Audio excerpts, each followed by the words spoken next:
Hey guys, welcome to a new comic book review. Today we're talking about Black Hammer and Justice League issue 2. The second issue of this came out, so let's jump into it.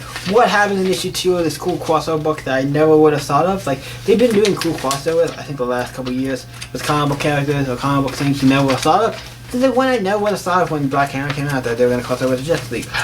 It's pretty cool, so let's jump into it. Starts off with Bruce Wayne, he's in a truck, he's going around town, and then a cop stops him.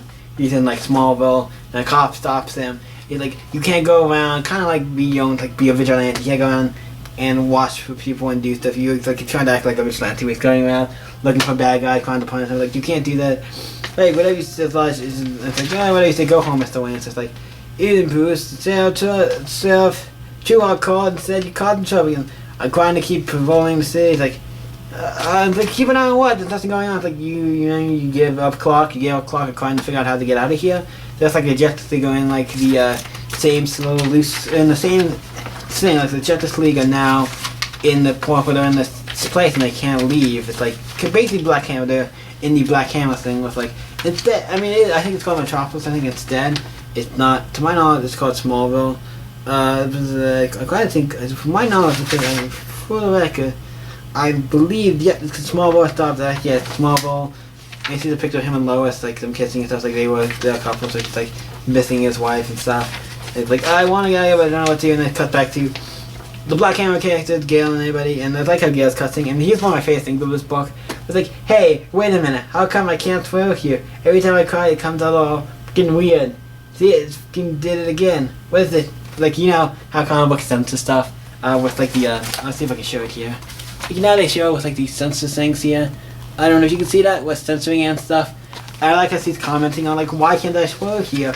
And for the record, I'm not saying you can't swear in the DC universe because all the DC books that have sworn and done stuff. So I'm like, I'm technically not. It's weird. Well, you're in the main DC book. If you were in an Elseworlds or a Black Label book or something, you probably would have been able to swear. Or Vertigo, you would have been fine.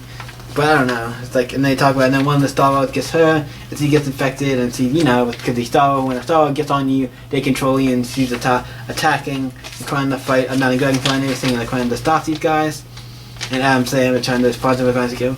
But the Martian, I finally remember his name, for some reason.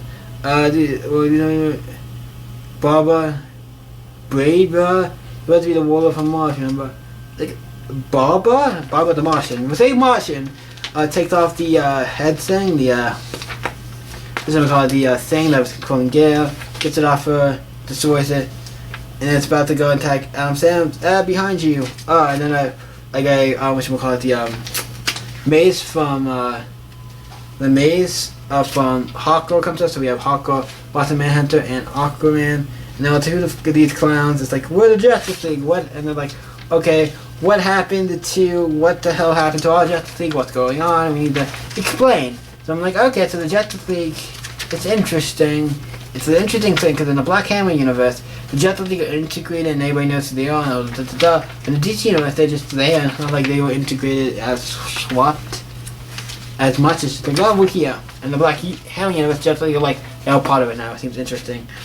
But it's like, where the Justice League, what the hell's happened? And they cut to meanwhile in space. We see all the Green Lanterns, so at least most of them, a good chunk of them, are talking to Colonel Weird, who just disappears, and then he goes to a planet, and have to Bizarro planet, and it seems to be that the most Bizarro versions of the characters from the Black Hammer characters, the Bizarro version of Dragonfly, the Martian, Adam Sam, and Brazilian and Bizarro Girl. Like, okay, so Bizarro versions of the Black Hammer characters. That's kind of cool to see.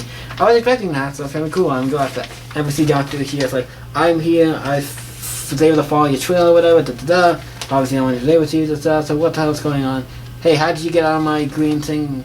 I do believe we are not enemies, Okay, can you tell me who are these people? I'm like, yo, Adam, they are my friends. Friends need the cause of my friend's disappearance. Like, what's the deal with these guys, and what's the deal with you guys? Why you guys, why my friend's gone? What the hell's going on? Like, I'll show you in the Pearl Zone, of course. Since he has his Green Lantern ring, he can survive in there because it surrounds him and protects him. He goes in there, shows about the guy who came up to them and talks to the Black Hammer characters about, like, hey, we're to do this thing, and how the guy also came up and talked to Jetson. And I'm like, okay, well, it seems like that strange is the one behind this. So I'm like, okay, you didn't tell me your name yet. You will. I was like, why did you tell me how did you tell me your name? And all this stuff, and like, and talk about all this stuff, and I was like, okay. So they leave, and now they're gonna go and kind of fix stuff. And at the end, we see for them for the issue. And they cut the cyborg who's in. And they compute in the room with all the computer plugs, and trying to figure out a way to, I guess, get out or figure out something. And one of them comes to talking like, why don't you go outside, do something? Like, how can I? I'm a giant robot. If these people see me, I'm like, why would that be a? God, you the Justice League, so wouldn't that not be a problem when people know who you are, who the Justice League are and stuff? So wouldn't you just, when they know who you are, so why would they? You're acting like they would be scared of you. I don't get that. But I'm probably trying to do something that has to do with the Black Hammer stuff, with like, nobody can know who they are or whatever. And most of all, and they end with, most of all, I wish Barry hadn't sacrificed himself for the rest of us. But Barry already died. I'm like, oh shit, is Barry supposed to be like, what's it called, Black Hammer?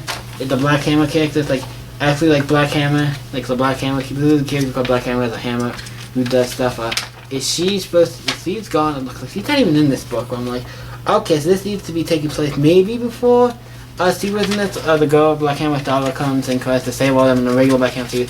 He seems to be in this, so I'm assuming Barry Allen is supposed to represent who already died, because it seems like everybody's represented almost by somebody, so it's like, almost, so that's interesting if that's the case. But he died, I'm like, what the Barry's dead, okay, how do we fix that? He killed off one of the main characters, Barry, so I'm like, I don't know how you fix that. You could have led with that, like, in this issue with Barry's dead, I'm like, oh, fuck, shit, dude. That was a fucking decent ending, because it ended with, like, what the fuck? I wasn't expecting that, I wasn't expecting Barry to die, well, shit. Okay, then. So that's it for Justice League Black Hammer Justice League number 2. Really enjoyed this book, had a lot of fun with it. This is a great crossover, I'm excited to see where this goes. I think this is going to be a fun little crossover that we need more crossover. I'm always a fan of crossovers, and I'm always like, we need more. So Black Hammer and Justice League is one of the best crossovers right now. It is great if you've been reading Black Hammer. It's one of the best, I think, indie comics and superhero comics out right now, and one of the best indie comics out right now. So check it out. It's fucking great. Why don't you guys let me know in the comments, what did you guys think of Black Hammer and Justice League issue 2? Let me know in the comments down below. Let's talk about it. And also, let me give my rating, because I don't think I gave a rating for this book. This book gets a 9. It wasn't like, it was good. I'm not giving it a 10, but it is a 9. It's really damn good, though. It's really good. I would give it a 9. It's really close to being like a really damn good book. This particular issue just felt like a 9. Like, not too much happened. Enough happened. It was like cool stuff. But I felt like not enough to give it a 9 and like give it a 10. But I did have 9, so the book gets 9. Really great. What do you guys think? Let me know in the comments down below, like I said. And you guys can always stay up. I'll see you next week, guys.